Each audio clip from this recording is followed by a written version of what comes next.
Assalamualaikum warahmatullahi wabarakatuh. Saya Rijal Fajrullah dari kelas A akan menjelaskan penggunaan diksi atau pilihan kata. Pengertian diksi. 1. Pengertian diksi menurut KBBI. Menurut Kamus Besar Bahasa Indonesia, diksi adalah pilihan kata yang tepat dan selaras untuk mengungkapkan gagasan sehingga diperoleh tertentu. 2. Pengertian diksi menurut Harimurti. Definisi diksi adalah pilihan kata dan kejelasan lafal untuk memperoleh efek tertentu dalam bicara di depan umum atau dalam mengarang. Pengertian diksi menurut Widya Martaya. Diksi yaitu keahlian seseorang dalam membedakan baik dan benar dalam nuansa-nuansa yang akan disampaikan seseorang, serta keahlian tersebut sama dengan kehendak masyarakat, pendengar, juga pembaca. Pengertian diksi menurut Susilo Mansurudin. Pengertian diksi yang terdapat dalam bukunya Mozaik Bahasa Indonesia ialah pilihan kata dengan pemilihan yang tepat, teliti, dan benar, dapat membentuk nilai pada suatu kata. Pemilihan kata yang sesuai dapat mencegah kesalahan posisi kata yang berbeda. Pemilihan kata dengan gaya pengungkapan yang baik dan benar sesuai situasi agar menciptakan keindahan dalam kalimat. Selain itu, tujuan diksi adalah untuk mempermudah dalam komunikasi, karena menggunakan diksi untuk memudahkan pemahaman dalam sebuah kalimat. Adapun macam-macam diksi diantaranya. Sinonim adalah pemilihan kata yang mempunyai makna yang sama, pada umumnya digunakan untuk membuat, diungkapkan, dan dituliskan sesuai dengan ekspresi yang disampaikan. Berikut contoh sinonim.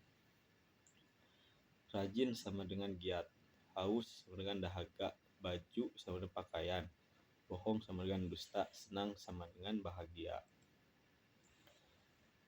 B. Antonim ialah kebalikan dari sinonim, yaitu pemilihan kata yang mempunyai arti yang berlawanan dengan kata tersebut.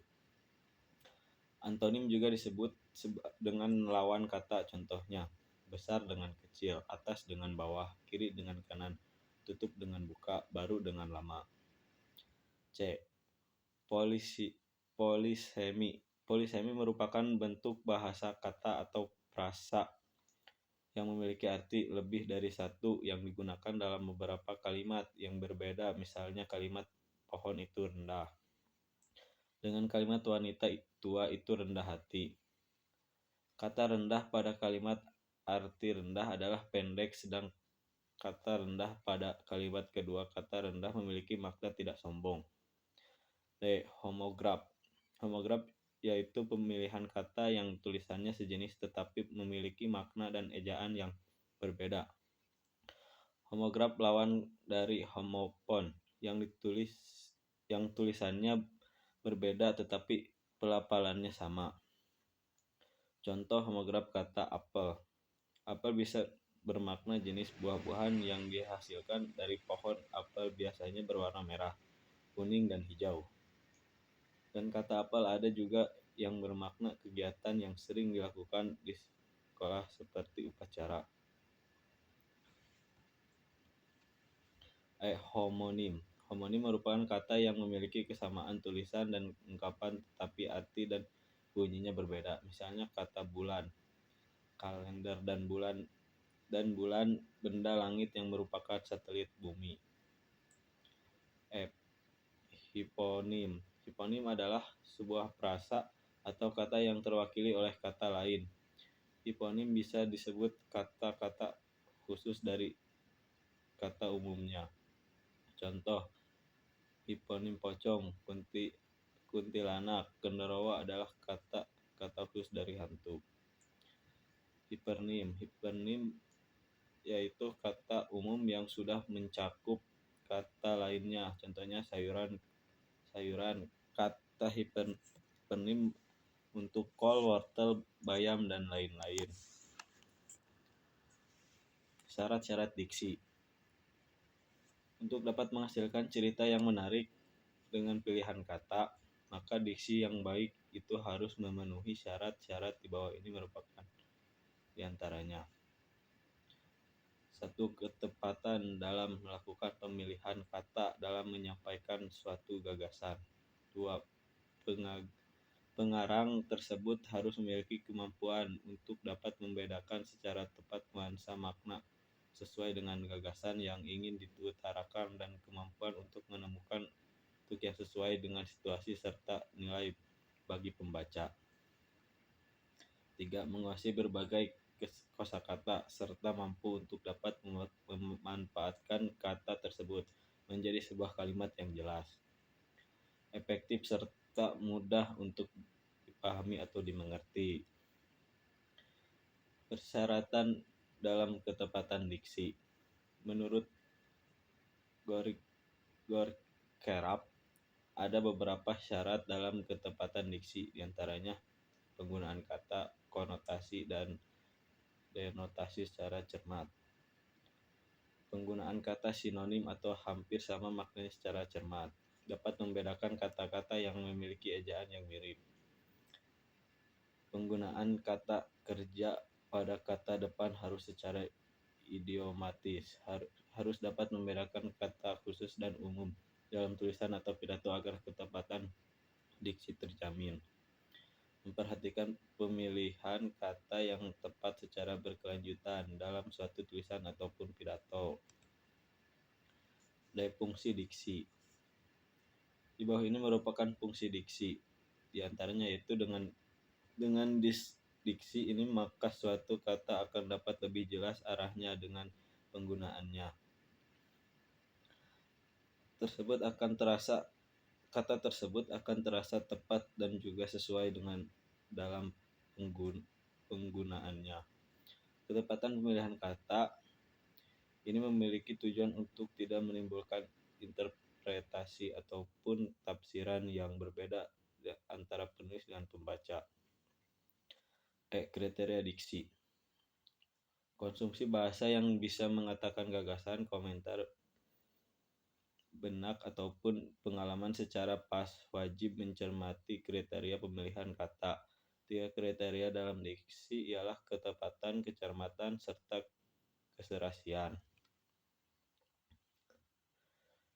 Ketepatan sunting. Penandaan ketepatan opsi kata tersebut merupakan selaku berikut. Mengomunikasikan gagasan bersumber pada opsi kata yang pas serta cocok bersumber pada kaidah bahasa Indonesia yang baik serta benar menciptakan pengertian ataupun pemaknaan yang pas, tidak ambigu serta tidak menimbulkan salah mengerti. Menciptakan respon pembaca atau pendengar cocok harapan penulis atau pembicara serta menciptakan sasaran komunikasi yang diharapkan. Kecermatan sunting. Kecermatan dalam pemilihan kata berhubungan dengan pemakaian kata yang dibutuhkan buat mengatakan gagasan tertentu. Pemakaian bahasa wajib sanggup memakai bahasa yang pendek sehingga mengirit pemakaian kata. Pemakaian diksi yang teliti hendak kurang jumlah kata sehingga tulisan jadi ringkas serta tidak dapat kata yang bertabiat mubazir. Tidak hanya itu, pemakai bahasa wajib sanggup menguasai pemicu terbentuknya kemubaziran kata. Kemubaziran kata ialah pemakaian perkata yang kehadirannya dalam konteks konsumsi bahasa tidak dibutuhkan. Uraian terhadap kemubaziran kata bisa menjauhi pemakaian kata yang tidak butuh dalam konteks tertentu. Keserasian sunting. Keserasian dalam diksi berkaitan dengan kesesuaian pemakaian kata per kata yang cocok dengan konteks konsumsinya. Konteks konsumsi dalam diksi berkaitan dengan aspek kebahasaan serta aspek non-kebahasaan. Aspek kebahasaan ini meliputi kesesuaian kata dengan konteks kalimat serta pemakaian wujud gramatikal. Tidak hanya itu, aspek kebahasaan pula berkaitan dengan pemakaian idiom serta pemakaian kata yang umum. Sebaliknya, aspek non-kebahasaan yang berkaitan dengan diksi ialah suasana pembicaraan, sahabat bicara ataupun lawan bicara, fasilitas pembicaraan, kelayakan tempat berdialog, serta kelayakan pemakaian untuk sepanjang pembicaraan berlangsung. Penggunaan diksi. Penyesuaian puisi sunting. Penyesuaian puisi membutuhkan diksi yang teliti. Pemilihan kata di dalam puisi wajib dipertimbangkan secara merata dari segi arti, lapisan bunyi, serta ikatan antar kata dalam baris serta bait. Pemakaian kata di dalam puisi bertabiat konotatif, sehingga diksi mempunyai peran berarti.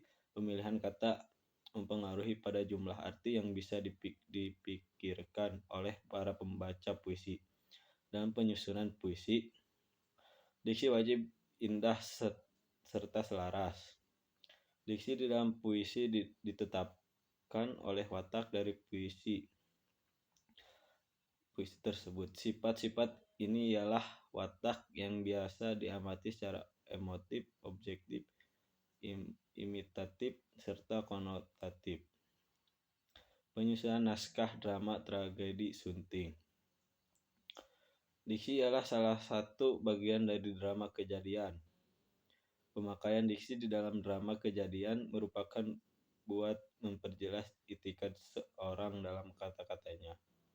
Konsumsi diksi di dalam drama wajib sama semacam pemakaian diksi pada penyusunan prosa serta puisi. Sekian dari saya. Assalamualaikum warahmatullahi wabarakatuh.